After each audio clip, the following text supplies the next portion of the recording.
And to go back to your question about social media and also the point about what can all of us do to change the culture, I mean, you know, take a page from the Me Too movement, right? I mean, all of this happened because 1, 2, 3, 4, 5, 6 thousands of women spoke up.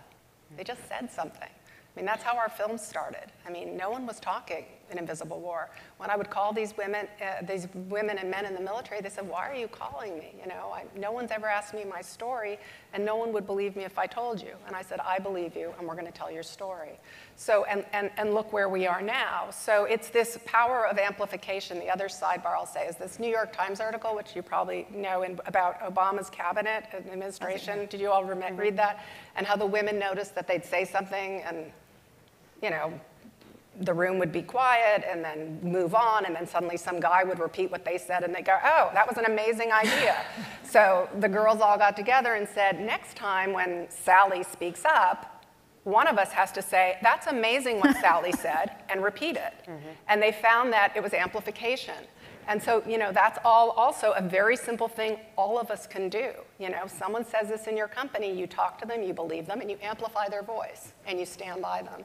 And we will move mountains if we do that. And I think that's the power of storytelling. Like when one woman, when you told your story, you realize, oh my God, I'm not alone. And then another woman tells her story, and then 12 women tell their story, and they tell that to 12 women. And pretty soon it's a political movement. That's why I'm so excited about this collective catharsis that's going on right now, because I feel like something's happening, and it's in the air. And I feel like we're in this point where we're saying, no more.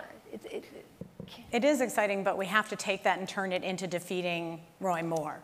You know, like, it is exciting, but we have to take that. We live in a democracy, so the language of what happens here, how you hold people accountable, is you vote. So telling stories is important, social media is important. Ultimately, only 20% of women in Congress, only 20% of Congress is women. Only 20% of the political donations in this country are made by women. If you guys are the leaders, right, the most powerful women, you have to get in the game. You have to get off the sidelines, as Senator Gillibrand says.